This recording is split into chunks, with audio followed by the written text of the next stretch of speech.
You're listening to another premier old-time radio program and also a proud member of the Blueberry community. Another Humphrey Coverdella production.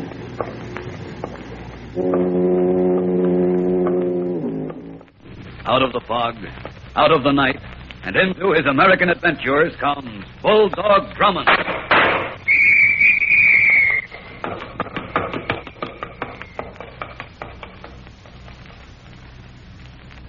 In the gray light of early morning, the young woman and the man stand at the finish line of the training track, their eyes intently following the racehorse as the jockey brings it down the home stretch.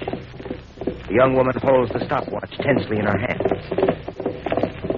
The horse rushes past the finish line, and the young woman snaps the control lever on the watch. The jockey slows his mount down and brings it back to the finish line at a slow trot. Easy, boy. Easy. How'd we do, Miss Peters? 147 and a half, Al. Nice riding, kid. Well, thanks, Mr. Connors. A mile and 16th and 147 and a half. That's not bad, eh, Miss Peters? Not bad. That's darn good, Al. That's White Star's best time to date. Well, Mr. Connors, what do you think of it now? Miss Peters, I wouldn't believe it if I didn't see it myself. White Star was a complete washout last season as a 2-year-old. You know his record. He didn't show in the money once. I really figured I pulled a smart deal when I sold him to you. Sorry for your bargain now, huh? Well, a bargain's a bargain. Anyway, this was just a trial run. I'll hold off crying into my beer until I see how he makes out in a money race. Well, you'll do plenty of crying, Mr. Connors. White Star's going to be a real champion this season. That's right. With Al Russo up, he's a sure winner. With anybody up, Miss Peters. This pony's got what it takes. Say, I better get him back to the stable for a rub-down. I'll see you later. All right, Al. Wow. Yeah, Mr. Connors? Hold it a minute, will you? I'm going back to the stable. I'll walk with you. Sure. Do you mind, Miss Peters? No, go right ahead. And don't forget you're buying me champagne at the clubhouse if White Star wins tomorrow. Champagne it'll be.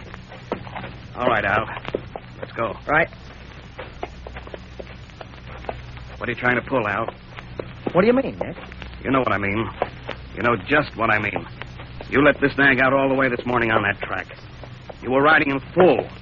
What was the idea? I just wanted to see what he could really do. Yeah? Why? Just curious. I told you to hold him back, didn't I?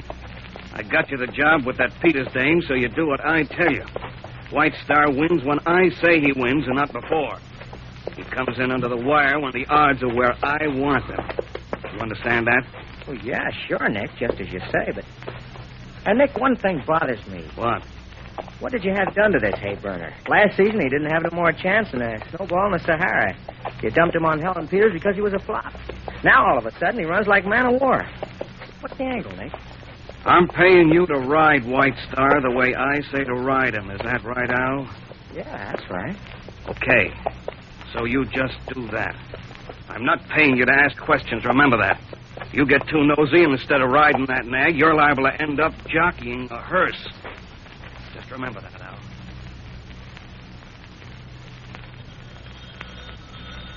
I'll get it, Denny. Very well, sir. Hello? Captain Drummond? Yes? I got to talk to you. I'm in a jam. Who is this? Russo. My name's Al Russo. I'm jockeying out at the Westwood track. Just what sort of jam are you in, Mr. Russo? I'm riding White Star in the 4th race this afternoon. I'm out at the track now. I'll be going to the post in an hour, and I got to talk to you before the race. Can you make it out here fast? You still haven't told me what this is all about. Well, you got to come. I'll meet you in front of the grandstand, Section C. You got that, Section C? Mr. Russo, I hadn't planned to spend the afternoon out at the track, so if you expect me to alter my schedule, you'll have to be a bit more explicit. Just why do you want me to meet you? Well, look, I can't talk here. I think they spotted me coming into this booth. They? Who are they? The ones who are going to kill me. What? That's right, Captain Drummond. I've got to get protection. I can't go to the cops. You can save me if I talk to you before White Star goes to the post. I'll be waiting for you where I said. Now get out here as soon as you can. Hello, Mr. Russo. Hello. Hello. Denny. Denny. Yes, sir. What is it, sir? Hurry, bring the car around front. We're going out to the Westwood racetrack. Westwood racetrack? But I thought we There's were a change in our plans, Denny. But, sir, why this sudden and new interest in the horses? It's not the horses. It's my usual and old interest, murder. Now, hurry, get the car. I'll be out in a moment.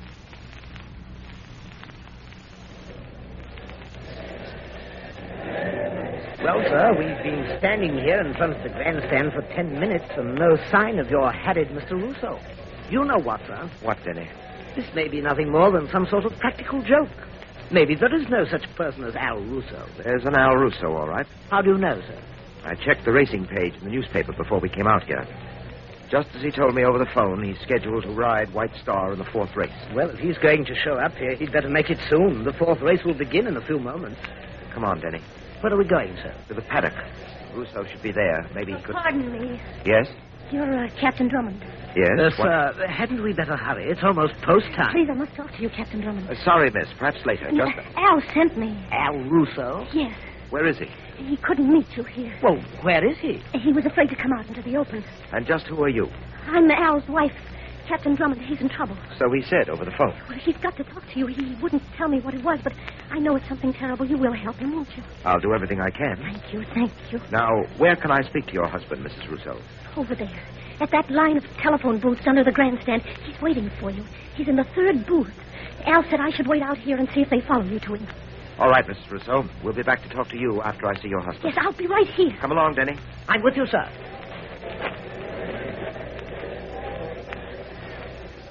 Third booth. Here it is, Denny. What? It's empty, sir. There's no one in there. Yes. But Mrs. Russo said he was waiting here for you. Denny, Mrs. Russo isn't a woman of her word for more reasons than one. What do you mean by that, sir? Look over there, where we were talking to Mrs. Russo. Why, she's not there. She's disappeared. Exactly. Come on, Denny, hurry. Where to now? The paddock. What do you suppose this is all about? Why did Mrs. Russo tell us her husband was in that telephone booth and then vanish herself? I think that's your answer, Denny. Oh, I say, they're calling the horses to the post for the 4th race. Exactly. And there goes White Star to the starting gate with the others. That's your answer, all right. We were tricked by Mrs. Russo. It was a stall to keep us away from her husband until the race began. This is Gilson Rand, Westwood, bringing you a description of the 4th race, a $7,000 purse handicap. The horses are at the starting gate. Number 5, Lucky Boy, is acting up a bit at the post. Now they've got him back in line. And they're off. A fast, clean start. Trying to tight back as they move down the stretch toward the first turn. Now out in front by a length, it's Lucky Boy, followed by Sunrise, with White Star now moving into 3rd position. And as they round the first turn, it's Lucky Boy still out in front, now by 2 lengths over Sunrise, and coming up fast is White Star, trailing in the pack behind the leaders of Fly by Night, Full Time, Lonely Star, and wait, there goes White Star dropping back suddenly. Hold it! Something's wrong out there. Al Russo up on White Star has let go his rein. White Star is now slowing to a walk. Russo's just sitting there on his mount, his hands hanging limp at his side. Yes, there's something radically wrong out there. Russo is shaking his head, and now he falls forward on his horse. White Star has come to a standstill, and there he goes. Russo has tumbled off his mount. The emergency gate has just opened. Yes, and there's the ambulance. Right now, going out on the track. Russo was lying there in the dirt, his body motionless.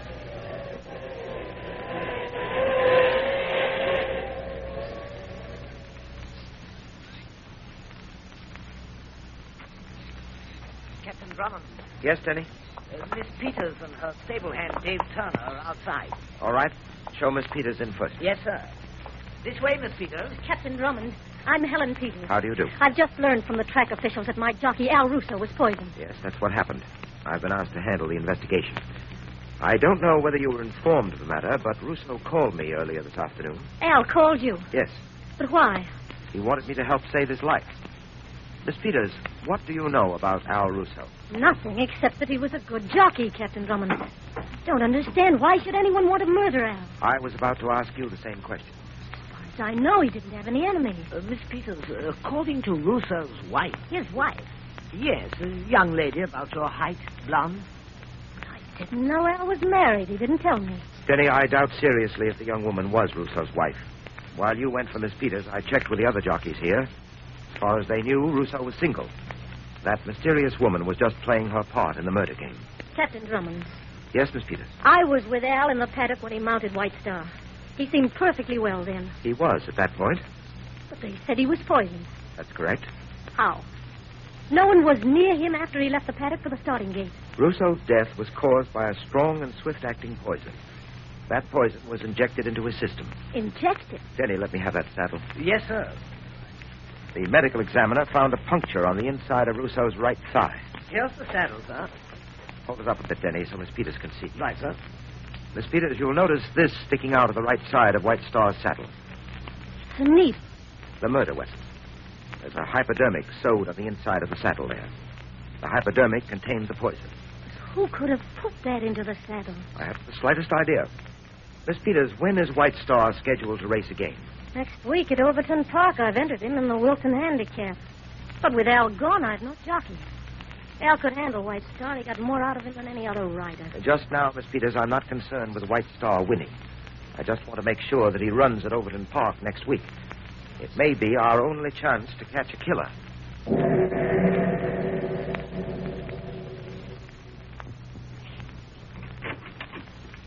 You got another jockey, Mr. Connors. What'd you get, Dave? Teddy Lynch. Lynch is a smart kid, Mr. Connors. He knows how to ride to win. He can bring White Star under the wire in the Wilson Handicap next week. What about Drummond? Well, he and that stooge of his are hanging around the stable all the time. This is the first chance I got to come over here. What are you going to do about Lynch? You won't be able to get to him with Drummond around. I'm not getting to Lynch. You mean you're going to let White Star come in for a win? Not on your life. Told you I was holding that nag from a win until I get the odds up high enough for a big killing. And next week they won't be anywhere near where I want them. Yeah, Mr. Connors, but how are you going to stop it? When you're taking White Star to Overton Park? Tuesday night. You drive over by Route 6? Yeah. All right. Here's what you do. 10 miles outside of town, there's an intersection. Halsey Corners, it's called. I know the place. Okay. You turn right onto 15A and go along for 7 miles. Then you come to a sign that says The Oaks. It's a farm a little off the main road. The Oaks. Right. I'll meet you there. Everything will be set for the nag. Pulling a reverse, eh, Mr. Connors? What do you think? I got too much invested to let White Star win yet. Got everything straight, Dave? Sure, but what about Drummond? What about him? Maybe he'll take it into his head to follow the truck. If he does, it'll be the last following he'll ever do. Don't worry about Drummond. I'll have everything set for him, too.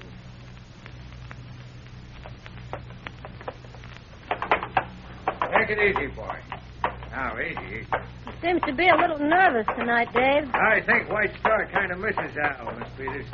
I don't usually have this trouble loading him on the truck this way, boy. Come on. Easy, now. Good evening, Miss Peters. Oh, Captain Drummond, I thought you and Teddy Lynch went on to Overton. I changed my mind. Denny and I have some work to do. I sent Lynch on ahead. By the way, what do you think of Lynch? Seems to be a fine jockey. I told you he'd work out. We both may get what we want at Overton. You a victory for White Star, and I, Al Russo's murderer. All set, Miss Peters. Well, then you better get started, Dave. Sure thing. Just as soon as I get this ramp up, I'm off. You found any trace of that woman who said she was Mrs. Russo? Not a sign of her. But I have an idea she'll show up sooner or later. All ready to get underway, Miss Peters. All right, Dave. I'll see you tomorrow morning at Overton. Good night. Good night.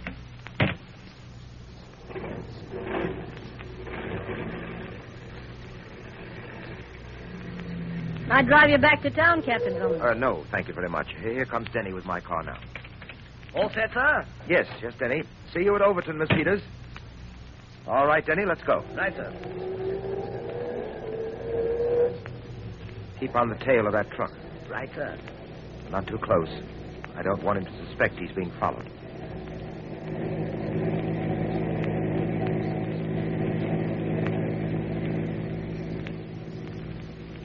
Well, so far he's sticking to the route, Captain Drummond. Yes, but it's still quite a way to Overton. What makes you think something surprising may happen? In the absence of clues, Denny, I have to fall back on hunches. Well, if you ask me, I think we're out on a wild horse chase, if you pardon the pun, sir. Slow down, Denny. Hmm? He's turning off the road. I say, perhaps you were right about that fellow, Dave, sir. That's not the way to Overton. Step on it, Denny. Get up to that intersection. Right. Now, take that turn fast. I don't want to lose track of that truck. Hold on, sir. Here we go.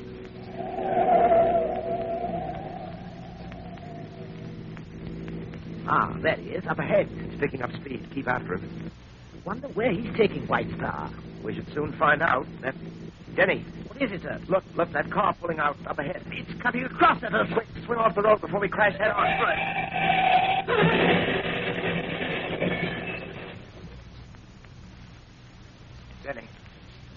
Denny. Oh, I'm all right, sir. It's just my arm. We're certainly lucky. We might have been killed. That apparently was their intention. You mean that wasn't an accident? Not by a long shot. That car was evidently waiting for us to come along. Someone had made preparations in the event the truck carrying White Star was tailed. At any rate, Denny, one of my hunches has been proven correct. No doubt about it, we were on the right track. Yes, but now, unfortunately, sir, we've been derailed. Only temporarily, Denny. Only temporarily. But what about the truck? We've lost it. Oh, I'm sure White Star will turn up at Overton safe and sound. Yes, but what about us? Well, first we get in touch with the local police and arrange for our sudden passing. Sudden passing? What do you mean, sir? We're dead, Denny. Dead?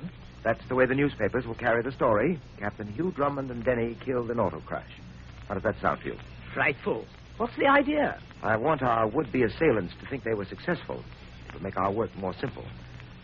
So, Denny, for the time being, we're dead. Very well, sir. I'm dead. Now, would you mind telling me just what work we corpses are to do? Denny, I'm afraid this is going to confound you even more. Go ahead, sir, but break it to me gently. You've heard the one about the horse of a different color? Continue. Well, Denny, we're setting out to find a horse of the same color. Dear, frankly, sir, it doesn't make one bit of sense. But, sense or no sense, I suppose we ghosts should stick together.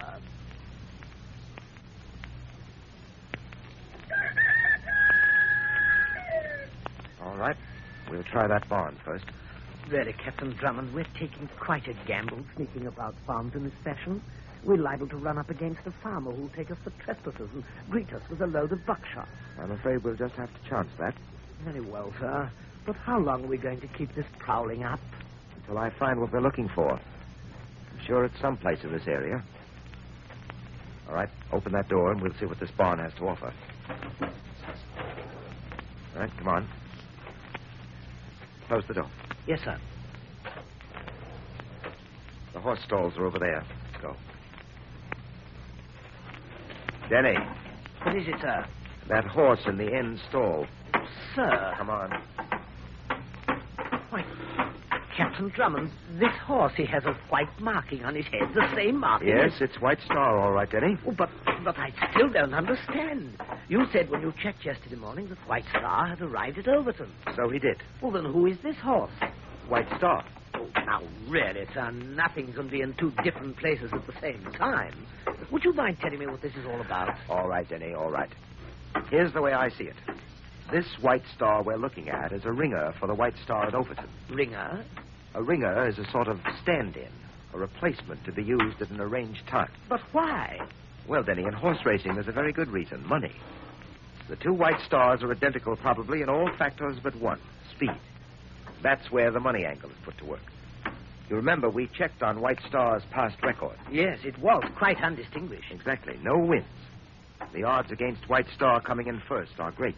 Oh, I see, sir. If White Star wins, the one who bets on him will be richly rewarded. That's right, Denny. And the chances are that one of the White Stars stands a very good chance of winning. I say, Captain Drummond, do you suppose Miss Peters knows about this? From the way things look, it doesn't appear so. White Star was sold to her last season by Nick Connors. In the past, Connors' dealings in horseflesh have been on the shady side. Well, then perhaps Connors had something to do with Al Russo's murder. It's altogether likely, Denny. But we'll have to prove that by drawing Connors out. How do you expect to accomplish that, sir? By seeing just how interested he is in the way White Star runs. Denny, we're getting this horse out of here. And then what? You and I are taking him to Overton to make an unauthorized switch in horses.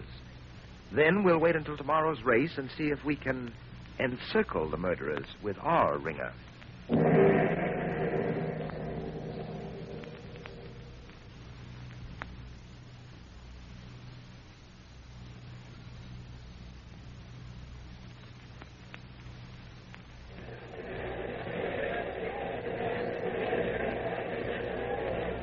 I say, Connors is here, sir. I saw him in a box at the other end of the grandstand. All right, Denny. Now, we'd better remain out of sight until after the race. I saw Miss Peter's stable hand, Dave, too. He's wearing a bandage around his head as a result of that blow I delivered to him last night before we switched horses. Must be quite a headache, sir. But nothing, Denny, compared to the headache the state is going to give him when we wind this case up. You know, Captain Drummond, one thing bothers me. What's that? I wonder which of the two is the real White Star, the one who ran so badly last season. We'll soon learn that, Denny. Ah, there they go. And as they come around the far turn, it's Seminole, still out in front by 2 lengths over Rocky Ridge, with Dusty King moving up to take third position of the win song. Seminole has now extended his lead by 3 full lengths, and wait, there's White Star coming up fast on the inside. Yes, he's making his bid. White Star was Teddy Lynch up. He passes Dusty King to capture the number 3 spot, and he's still moving up. White Star, the 20-1 shot up there among the leaders. And as around the turn into the home stretch, it's Seminole still in the lead. And there goes White Star past Rocky Ridge into second place. And he's still coming up fast. Jockey Teddy Lynch is pushing his mount, pushing. And now it's White Star challenging Seminole. And he's up there. Seminole and White Star neck and neck. White Star and Seminole as they head for the finish line.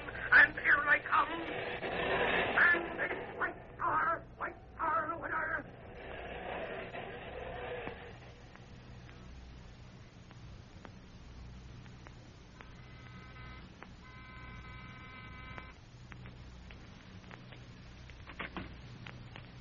Hello, Miss Peters. Nick, White Star won today. You don't say. I don't know how it happened. I can't figure it out. You can't, huh? I can. Nick, what's the matter? You're a lousy double-crosser. What are you talking about? What am I talking about? You. The dirtiest double-dealing dame on the face of the earth. That's what I'm talking about. Nick, I couldn't help it if White Star won today. He just ran well. White Star doesn't run that well. He hasn't got it in him. The ringer was in there today. What? Don't give me that what business. You were setting yourself up for some quick change and a run-out. I got it all figured. Nick, you're wrong. I just checked didn't... with the farm. The ringer wasn't there. You got him out. You pulled a double switch on me. No, honest. We I were going to didn't know split it. a nice take, you and me. But you couldn't wait. You wanted to make a grab for yourself, just like Al Russo did. What made you think you'd get away with it? What made you think so? You're wrong, Nick. You're wrong. I didn't know. I don't know what you're talking about. I rig up a neat scheme. Nobody knows the connection between you and me. I rig it up neat so we can get out with a clean take. You sit high and dry. I get the dirty work done. I get rid of Russo. Then I put Drummond and that stooge of his out of the way. And all the time, you're setting me up for a lousy sucker. Nick, believe me, I didn't switch the horses. I had nothing to do with it. Not much you didn't. Please, you've got to believe me. Get over there by the window. What? What are you going to do to me? I got another plan for you and me now. Only this time it's sure to work. I'm seeing to it personally. You're going out that window. Nick! You're going out that window and smack on that lying face of yours. Stop moving. Nick, please, wait. Come on, Come here. get over the window. Nick, for heaven's sake, you've got to listen. Get the to window. me. Get going, I say. Get over Here you are, Miss Peters. Captain Drummond. Don't move, either one of you. Alive. Sorry to disappoint you. Captain Drummond. This man was going to kill me. Yes. Denny and I heard him talk about it in the adjoining room. We heard everything you two said. You see, Miss Peters, we followed Nick Connors here. All right, Denny, you may show them the way out. Delighted, sir. Miss Peters, Connors, you and the others in this scheme will be starting off soon in a race run by justice. A race for your lives. And believe me, in a contest like that, there won't be any ringers.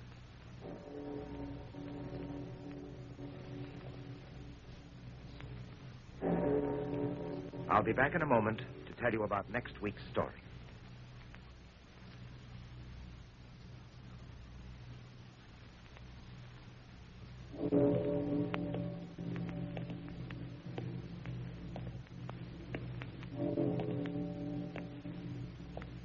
Next week, Denny and I visit a seashore resort and find the carnival owner dead on his own scenic railway. Our investigation leads us from attraction to attraction and from murder to smuggling. I call this story Death Loops the Loop. Be sure to listen, won't you?